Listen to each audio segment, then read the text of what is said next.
Good morning friends.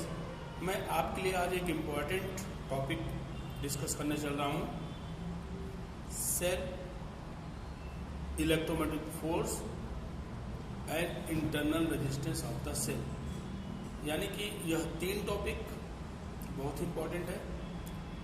और साथ में बात करेंगे series combination, parallel combination of cell. ठीक है, तो सभी आईआईटी की तैयारी करने वाले बच्चे, नीट की तैयारी करने वाले बच्चे, स्टेट बोर्ड, सीबीएसई सभी बच्चे ध्यान से देखेंगे और पॉइंट टू पॉइंट नोट करते चलेंगे। और आपको मेरे डिस्क्रिप्शन बॉक्स में जाना है, बहुत सारी काम की लिंक दी गई है, उसको आप क्लिक जरूर करना। और अभी तक आपने मुझे सब्सक्राइब नहीं किया है तो दोस्तों सब्सक्राइब कर लीजिए। ठीक है, स्टार्ट करते हैं अपने टॉपिक के। सेल, देखो सेल एक्चुअल जो है हम इस तरह भी लिख सकते हैं, सही चीज ये है, लेकिन एक्चुअल बुक्स में ऐसे लिखा रहता है सेल, तो आप दोनों लिख सकते हैं, कोई इशू बनने वाला नहीं है। सेल का मतलब खाली एक छोटा सा बॉक्स, आप ऐसा ही इमेजिन करो। अब यहाँ पर सेल के अंदर अगर हम बात करें, सेल बनाते कैसे? ठीक है, सबसे पहले सेल किसने बनाया था? बोल्टा ने। बोल्टा के नाम पे ईएमएफ का यूनिट और voltage potential difference unit volt ही रखी जाती है, बोल्टा के नाम पर। तो उन्होंने क्या किया था, सिंपल से अगर हम बात करें तो एक सेल बनाने के लिए आप क्या रखना है, एक इलेक्ट्रोलाइट, कोई भी इलेक्ट्रोलाइट, H2SO4, PbSO4, HCl, कोई भी एक इलेक्ट्रोलाइट यहाँ पे ले लेना है। ठीक है, और उसके अंदर जब आप क्या करेंगे, दो मेटेलिक प्लेट को रखेंगे, तो दोनों मेटेलिक प्लेट में से अपने अपने सीरीज के हिसाब से एक प्लेट पॉजिटिव बनना शुरू हो जाएगी, एक प्लेट नेगेटिव बनना शुरू हो जाएगी।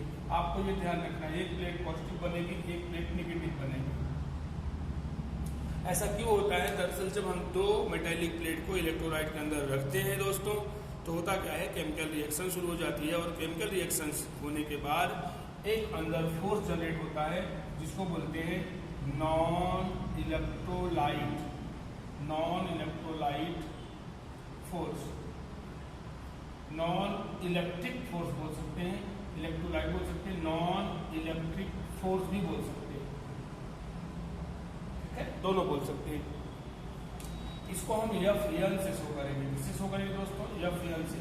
F का काम क्या है, सभी पॉजिटिव चार्ज को किसी एक प्लेट पर डिपॉजिट करना और सभी नेगेटिव चार्ज को किसी एक प्लेट पर डिपॉजिट करना। अब आपको पता है कि जब पॉजिटिव चार्ज एक प्लेट पर जमा होना शुरू हो जाएगा, नेगेटिव चार्ज किसी दूसरी प्लेट पर जमा होना शुरू हो जाएगा, तो अब क्या होगा, एक नया फोर्स जनरेट होगा, जिसको बोलेंगे इलेक्ट्रिक फोर्स। क्या बोलेंगे? इलेक्ट्रिक फोर्स, यानी कि Fe। अब आपको दोस्तों ध्यान रखना है, सेल के अंदर ऐसी सिचुएशन हो जाती है, ठीक है, ये पॉजिटिव चार्ज है, ये नेगेटिव चार्ज है, ये पॉजिटिव चार्ज है, ये नेगेटिव चार्ज है। अब सिचुएशन ऐसी आती है कि Fn क्या करता है, Fn क्या करता है दोस्तों, Fn इसको पॉजिटिव प्लेट पर भेजना चाहता है, और Fe क्या करता है, इसको नेगेटिव प्लेट पर भेजना चाहता है। प्लस चार्ज को Fe क्या करता है, नेगेटिव प्लेट पर भेजने की कोशिश करता है, और Fn क्या करता है, पॉजिटिव प्लेट पर भेजने की कोशिश करता है। सिमिलरली Fn क्या करेगा, नेगेटिव चार्ज को नेगेटिव प्लेट पर भेजने की कोशिश करेगा, और Fe क्या करेगा, पॉजिटिव प्लेट पर नेगेटिव चार्ज को भेजने की कोशिश करता है। यानी Fn और Fe दोनों अपोजिट वर्क करते हैं। अब सिचुएशन ये आती है कि यह डिपोजिशन तब तक चालू रहता है जब तक कि Fn और Fe दोनों इक्वल ना हो जाए। जब दोस्तों दोनों इक्वल हो जाते हैं तो आप बोल सकते हो कि सेल हमारा फुल्ली चार्ज हो चुका है। यानी यह प्रोसेस थोड़ा टाइम लिया, लेकिन थोड़ा टाइम के बाद सेल पूरी तरह चार्ज हो गया। जब सेल पूरी तरह चार्ज हो गया तो अब दोस्तों हम ऐसा बोलेंगे कि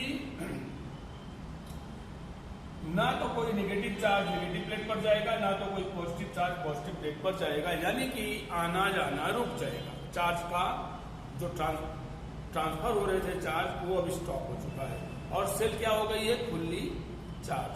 तो थोड़ी सी चर्चा कर लेते हैं। यहाँ पर मान लो दोस्तों यहाँ पर A पॉइंट है, यहाँ पे B पॉइंट है, और यहाँ पे B पॉइंट है, यहाँ पे N पॉइंट है। समझना, P का मतलब पॉजिटिव इलेक्ट्रोड, N का मतलब नेगेटिव इलेक्ट्रोड, ऐसा आप समझ सकते हो समझने के लिए। अब हम डिफाइन करेंगे यहाँ पर कि EMF क्या होता है। सेल की बात मैंने कर दिया, सेल क्या है आपको मालूम है, मैंने बता दिया कि सेल एक छोटा सा बॉक्स था, खाली खाली, इलेक्ट्रोलाइट रख दिया और उसके अंदर 2 मेटेलिक प्लेट रख दिया, अपने आप रिएक्शन होगा, केमिकल रिएक्शन, और अपने आप सेल क्या हो जाएगी, फुल्ली चार्ज, दोनों पॉजिटिव प्लेट, दोनों प्लेट एक पॉजिटिव बन जाएगी, एक निगेटिव। इस पूरे सिस्टम को बोलते हैं सेल। आप सेल को ऐसे बता सकते हो, सेल क्या है, is source of EMF. Source of EMF, source of EMF मतलब इलेक्ट्रोमोटिव फोर्स देने वाला सोर्स। क्योंकि किसी भी कंडक्टर के अंदर जब करंट पास होती है तो चार्ज कैरियर, यानी चार्ज कैरियर जो होते हैं, जिसको आप इलेक्ट्रॉन बोलते हो, उनको एक प्लेस से दूसरे प्लेस तक जाने के लिए एनर्जी देनी पड़ती है। वह एनर्जी कौन देता है, सेल देता है। यानी उनको एनर्जी आप 3 तरह से दे सकते हो। तीनों पॉइंट आप नोट करना। पॉइंट नंबर 1, किसी इलेक्ट्रॉन को दूर तक भेजना है, किसी को आयन को दूर तक भेजना है, तो उसको एनर्जी कौन देगा, सेल देगा। दूसरा, टाइम के साथ चेंज होने वाला मैग्नेटिक फील्ड भी उसको एनर्जी प्रोवाइड करता है। टाइम के साथ चेंज होने वाला मैग्नेटिक फील्ड भी उसको एनर्जी प्रोवाइड करता है। तीसरा, टेम्परेचर डिफरेंस, यानी कंडक्टर का एक सिरा गर्म हो जाए, एक सिरा ठंडा रहे, तब भी चार्ज कैरियर मूव करना शुरू कर देते हैं। तो किसी चार्ज कैरियर को एक प्लेस से दूसरे प्लेस तक जाने के लिए एनर्जी 3 तरीके से, आप 3 मेथड से प्रोवाइड कर सकते हो। लेकिन उन मेथड पर हम अभी नहीं जाएंगे, हम केवल बात कर रहे हैं यहाँ पर सेल की। तो ये बात क्लियर कर लेना, cell is a device which is the source of EMF. Cell is a device which provide energy to charge carrier, या ऐसा बोल सकते हो cell is the source of EMF. बहुत तरीके से आप समझा सकते हो। अब हम बात करेंगे ईएमएफ क्या है, इलेक्ट्रोमोटिव फोर्स क्या है। देखो, ईएमएफ मीन्स इलेक्ट्रोमोटिव फोर्स, ऐसा बोल दो। अब इसको दोस्तों एप्साइलन से शो करते हैं। किसे शो करते हैं, एप्साइलन से। तो पहली बात आपको ये नोट कर लेना है कि इलेक्ट्रोमोटिव फोर्स बोलते तो है, पुरानी परंपरा है, ट्रेडिशन चलाया है, लेकिन ये फोर्स नहीं है दोस्तों। ये क्या है, एक एनर्जी है। क्या है, एनर्जी है, पहली बात तो। या उसी को बोलते हैं पोटेंशियल डिफरेंस। क्या बोलते हैं, पोटेंशियल डिफरेंस है। या उसी को बोलते हैं प्योर पीडी। क्या बोलते हैं, प्योर पीडी। पोटेंशियल डिफरेंस किसके बीच में, पॉजिटिव और नेगेटिव प्लेट के बीच में। अब इसको दोस्तों फार्मूले में इस तरह डिफाइन करते हैं कि यूनिट पॉजिटिव चार्ज को अगर हम क्या करते हैं, Fn dot dl line integration, यानी यूनिट पॉजिटिव चार्ज को निगेटिव प्लेट से, दोस्तों याद रखना, निगेटिव प्लेट से पॉजिटिव प्लेट तक आने में, निगेटिव प्लेट से पॉजिटिव प्लेट तक लाने में जो वर्क करना पड़ता है, ये वर्क कौन करता है, कौन सा force, non electric force. Non electric force जो वर्क करता है यूनिट पॉजिटिव चार्ज को, यूनिट पॉजिटिव चार्ज को निगेटिव प्लेट से पॉजिटिव प्लेट तक लाने में जो नॉन इलेक्ट्रिक फोर्स वर्क करता है, उसी वर्क को बोलते हैं ईएमएफ। अब वर्क किया तो वर्क कहीं जाएगा नहीं, यूनिट पॉजिटिव चार्ज में स्टोर हो जाएगा। तब आप ऐसा बोलिए, the energy obtain by unit positive charge in moving from negative plate to positive plate. Negative plate से पॉजिटिव प्लेट तक सेल के अंदर यूनिट पॉजिटिव चार्ज को चलने में जो एनर्जी मिलती है, किससे, नॉन इलेक्ट्रिक फोर्स से, उसी एनर्जी को बोलते हैं ईएमएफ। तो क्लियर हो गया, ईएमएफ क्या है, एक एनर्जी है। फॉर्मूला इस तरह देंगे, Fn डॉट dl, यानी यह वर्क डन, ये क्या है, वर्क डन। कौन सा work done, non electric force से यूनिट पॉजिटिव चार्ज को लेकर के यहाँ तक आने में जो वर्क हुआ उसको बोलते हैं ईएमएफ। आप 2-3 तरह से समझा सकते हो। आगे बात करते हैं, इसका जोड़ घटाव करते हैं।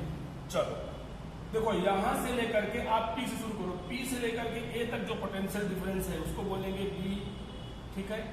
यानी आप ऐसा बोल सकते हो PD between P to A plus PD between A to B, PD between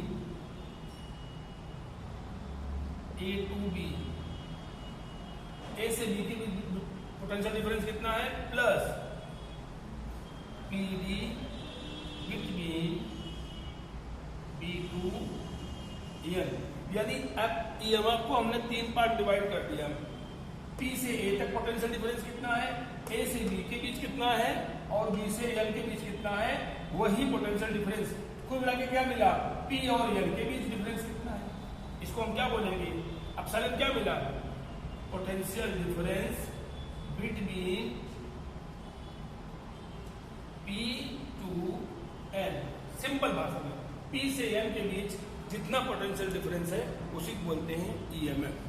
ठीक है, लेकिन ध्यान रखना हमने सेल को वायर से जोड़ा नहीं है, तो इसको बोलते हैं ओसीसी कंडीशन। क्या बोलते हैं दोस्तों, OCC condition, open circuit condition.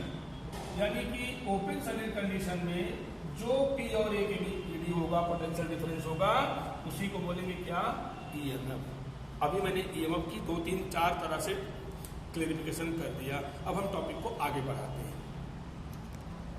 मान लो, इमेजिन करो कि सर्किट को आपने जोड़ दिया, किससे जोड़ा, किससे जोड़ा, बिल्कुल रेजिस्टेंस नहीं था। इमेजिन करो कि जब हम दोनों प्लेट को किसी वायर से जोड़ते हैं, ऐसा वायर जिसका रेजिस्टेंस क्या हो, 0।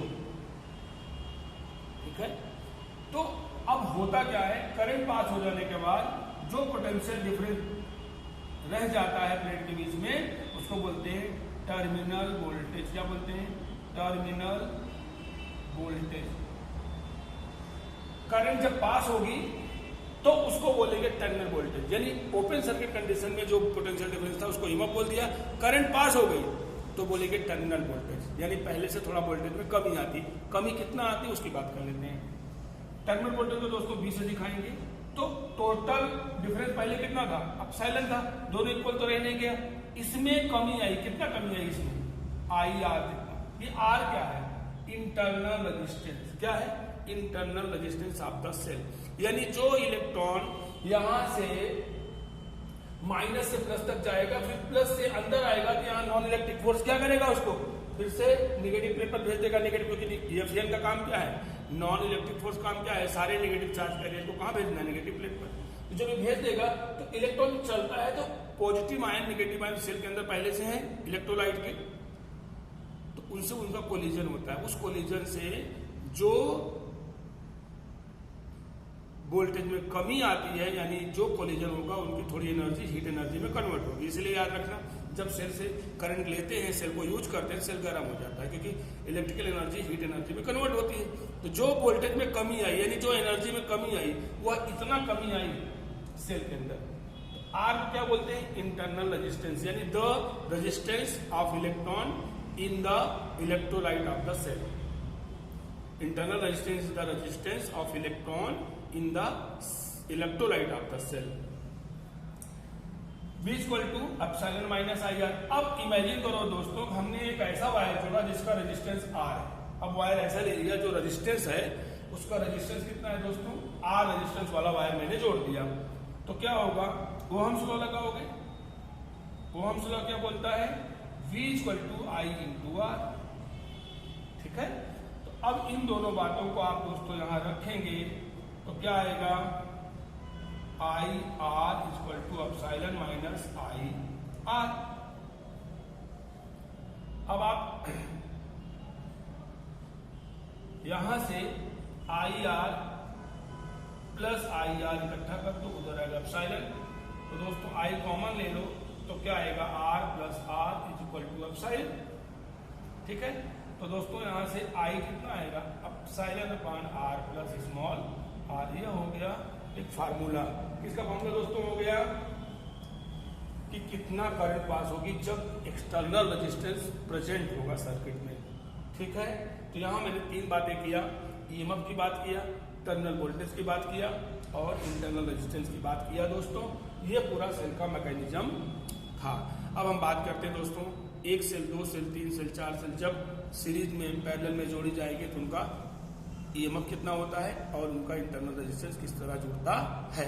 यानी कि सीरीज कॉम्बिनेशन और पैरेलल कॉम्बिनेशन की हम बात करने वाले हैं। Friends, combination of cell 2 type का होता है, सीरीज कॉम्बिनेशन एंड पैरेलल। तो दोस्तों पहले हम सीरीज कॉम्बिनेशन की बात करते हैं। सपोज करो कि आपको 2 सेल दी गई है, इस तरह से उनको आपने क्या किया, हेल्पिंग कंडीशन में दोस्तों एक का प्लस एक का माइनस एक का प्लस एक का प्लस एक का माइनस से जोड़ता है, जिसको बोलते हैं दोस्तों हेल्पिंग कंडीशन। अगर दोनों सेल के दोनों प्लस या दोनों माइनस एक साथ जुड़ जाए तो उसको बोलते हैं अपोजिंग कंडीशन। ये बात क्लियर कर लेना, हेल्पिंग क्या है, अपोजिंग क्या है। तो हेल्पिंग कंडीशन में मैंने जोड़ दिया, मान लो आई करंट पास हो रही है, इसका ईएमएफ दोस्तों मैंने एप्सिलॉन 1 लिया, इसका ईएमएफ मैंने कितना लिया, एप्सिलॉन 2 लिया, इसका इंटरनल रेजिस्टेंस R1 ले लिया, इसका कितना ले लिया, R2। ऐसा करने से दोस्तों होगा क्या, यहाँ पे A है, यहाँ पे B पॉइंट है, यहाँ पे C पॉइंट है। अब जरा इस सर्किट की चर्चा कर लेते हैं दोस्तों। यहाँ पर अगर आप निकालना हो B निकालना हो तो क्या आएगा, VA माइनस BB। तो इसकी वैल्यू दोस्तों कितनी आएगी, यहाँ पे सेल का ईएमएफ कितना है, एप्सिलॉन 1, और करंट कितना पास हो रही है, I, और रेजिस्टेंस कितना है, R1। पीछे के हिसाब से मैंने लिख दिया एप्सिलॉन 1 माइनस I R1। इतना पोटेंशियल डिफरेंस में कमी आएगी। ये हो गया दोस्तों VAB, ठीक है। सिमिलरली अगर हम बात करते हैं B ऑफ BC की बात करते हैं दोस्तों, तो B ऑफ BC क्या आएगा, BB माइनस BC। तो इसका मतलब कितना आएगा, epsilon 2 minus I R2, equation number 2, ठीक है दोस्तों। अब अगर मैं निकालना चाहूं कि BAC क्या आएगा, BAC क्या आएगा, तो आप इन दोनों को जोड़ दिए, A से C के बीच में क्या करोगे, आप लिखोगे BAB plus BBC। It means क्या आएगा दोस्तों, BA minus BB plus BB minus BC। ये कैंसिल होगा तो क्या बचेगा दोस्तों, BA माइनस BC। जरा इसकी बात कर लो, ये क्या था आपका, एप्सिलॉन 1 माइनस I R1। ये क्या था आपका, plus epsilon 2 minus I R2। इकट्ठा कर दो दोस्तों, epsilon 1 plus epsilon 2 minus I common लो तो क्या आएगा, R1 प्लस R2। ये आपका हो जाएगा BAC। यहां तक हम पहुंच गए कि A और C के बीच जो पोटेंशियल डिफरेंस है वो इस तरह दिया जाएगा। थोड़ा आगे बात करते हैं। यहां पर आपको मिला result epsilon plus epsilon 2 minus I R1 plus R2। तो दोस्तों याद रखना है यहाँ पर हियर दोनों सेल का जो ईएमएफ आएगा उसको बोलेंगे एप्सिलॉन EQ, यानी इक्विवेलेंट ईएमएफ। कितना आएगा, एप्सिलॉन 1 प्लस एप्सिलॉन 2, और दोनों सेल का जो टोटल रेजिस्टेंस आएगा उसको बोलेंगे REQ। कितना आएगा, R1 प्लस R2। यानी आपको सिंपली याद रखना है, दो सेल के लिए ऐसा हो गया, अगर n सेल होंगे तो 2, 3, 4 up to n, R1, R2, R3 up to n, यानी n सेल के इस तरह होगा। यहां खास ध्यान ये रखना है दोस्तों कि जब आपको BAC मिल गया आपका epsilon EQ minus I REQ, ये मिल गया, तो अगर आपका कंडीशन ऐसी आए कि दोनों सेल जब अपोजिंग कंडीशन में होंगी, जब दोनों सेल अपोजिंग कंडीशन में होगी तो याद रखना यहां पर एप्सिलॉन EQ बदल जाएगा, एप्सिलॉन 1 माइनस एप्सिलॉन 2 हो जाएगा, साइन की और यहां क्या लग जाएगा, माइनस। यानी दोनों सेल का ईएमएफ एक दूसरे को सब्ट्रैक्ट कर देगा, यानी घटा करके मिलेगा अगर अपोजिंग कंडीशन है तो, ठीक है। अब बात करते हैं दोस्तों पैरेलल कॉम्बिनेशन की। पैरेलल कॉम्बिनेशन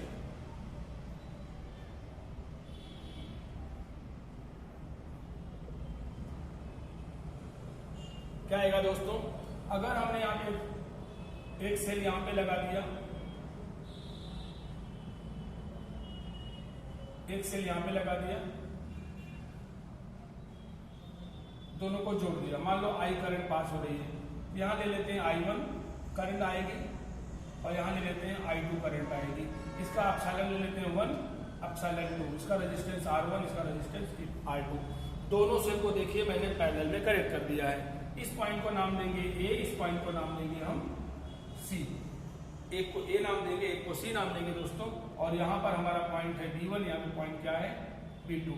तो दोस्तों आपको ध्यान रखना है कि पैरेलल कनेक्शन जब होता है तो वोल्टेज क्या मिलता है, सेम मिलता है। तो यहाँ पर दो बात क्लियर है कि एक तो I जो है यहाँ से I करंट आई तो 2 पार्ट में डिवाइड हो गई, I1 प्लस I2, क्योंकि करंट तो प्लस से जाएगी, प्लस से निकलेगी यहाँ जुड़ जाएगी, किरचॉफ फर्स्ट लॉ। अब यहाँ पर हम बात करते हैं कि B अगर मैं निकालने जाऊं B1 B2 तो क्या आएगा दोस्तों, B1 B2 क्या आएगा, B1 माइनस B2। कितना रिजल्ट आएगा, इसी को बोलेंगे B, क्योंकि कि जो पोटेंशियल यहाँ पे है वही पोटेंशियल यहाँ पे, जिसको नाम देंगे V। तो V1 माइनस V2 कितना आएगा, epsilon 1 minus I1 R1। Similarly V1 V2 को इस तरह भी लिख सकते हैं, V1 माइनस V2। दूसरी ब्रांच के लिए सेम चीज है, क्योंकि पैरेलल कनेक्शन है, जो यहाँ पे होगा वही यहाँ पे होगा, एप्सिलॉन 2 माइनस I2 R2 इस तरह लिख सकते हैं। तो दोस्तों अगर मैं पहले इक्वेशन से निकालने जाऊं, इस पहले क्वेश्चन से निकालने जाऊं, I1 वैल्यू तो क्या आएगी, I1 कितना आएगा बोलिए, एप्सिलॉन 1 माइनस V अपान R1 इतना मिलेगा दोस्तों। और सिमिलरली I2 आपका मिलेगा एप्सिलॉन 2 माइनस V अपान R2। ये आपका मिल गया I1 और I2। फ्रेंड्स यहां पर देखिए I1 I2 की वैल्यू अगर इसमें मैं पुटअप करूंगा तो आपको I इक्वल टू क्या मिलेगा, I1 प्लस I2। I1 कितना है आपका, एप्सिलॉन 1 माइनस B अपान R1। I2 कितना है दोस्तों, एप्सिलॉन 2 माइनस B अपान R2। आगे बढ़ते हैं, एप्सिलॉन 1 अपान R1 प्लस एप्सिलॉन 2 अपान R2।